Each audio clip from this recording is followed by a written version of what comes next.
Hello, bonjour, bonsoir, dépendant de l'heure à laquelle vous verrez ceci, et bienvenue à nouveau sur notre chaîne, votre chaîne Camertop. En espérant que vous vous portez bien et surtout que vous êtes d'humeur à parler du drame d'Olembe une fois de plus. Venez avec nous découvrir comment est-ce que les blessés d'Olembe ont été dédommagés. Après la remise d'aide aux personnes décédées au cours de la bousculade meurtrière du stade d'Olembe de Yaoundé, c'est aux blessés qu'il est revenu ce lundi de récupérer l'appui que le chef de l'État Paul Biya leur a octroyé. Au total, 47 personnes qui avaient eu des blessures lors de la bousculade au stade Olembe de Yaoundé lors du match de 8e de finale opposant le Cameroun aux Comores le 24 janvier dernier. Ce lundi 28 février 2022, le gouverneur de la région du centre Nasseri Paul Biya a procédé à la remise de l'appui du chef de l'État à 20 personnes sur les 47 blessés identifiés.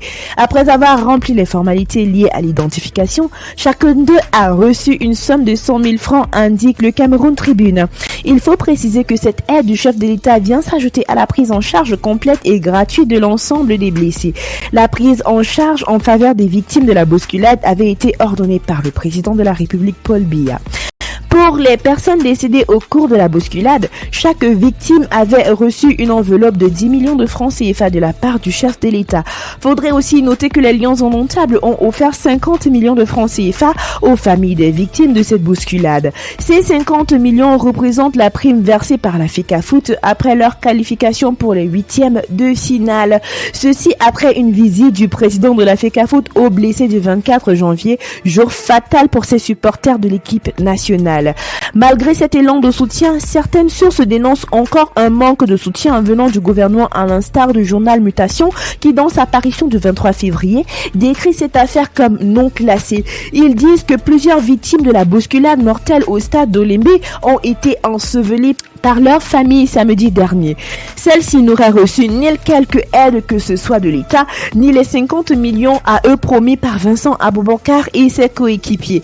Nous avons mis mon petit frère Pierre Dadis Yatou en terre samedi dernier sans aucune aide du gouvernement. Dans le groupe de soutien WhatsApp, certains ont dit que le gouverneur de la région du centre avait passé des coups de fil et avait pourtant promis de revenir auprès des familles, déclare un frère du défunt dans les colonnes de Mutation. Nous pouvons lire dans les colonnes du journal aussi, Paul Biya, les familles qui sont dans l'embarras et qui refusent de s'exprimer ouvertement sur la question de l'accompagnement des autorités publiques pour l'organisation des obsèques des 8 décédés d'Olembe restent cependant convaincus que leurs proches sont morts pour la patrie, d'autant que c'est le gouvernement qui a encouragé les populations à se mobiliser massivement autour des matchs de la CAN dans le cadre de l'opération Stade plein, ajoute le journal Mutation. Qui a tort, qui a raison, nous le saurons tôt ou tard. Dites-nous en commentaire ce que vous en pensez, chers abonnés. Nous voici arrivés à la fin de cette vidéo en espérant que vous avez aimé son contenu. N'oubliez pas de partager, de liker et surtout de laisser vos avis en commentaire. C'est primordial pour nous, vous le savez déjà. N'oubliez pas non plus de cliquer sur la cloche de notification afin de recevoir de nouvelles notifications à chaque nouvelle vidéo postée. D'ici là, portez-vous bien et rendez-vous pour du nouveau contenu. Bye!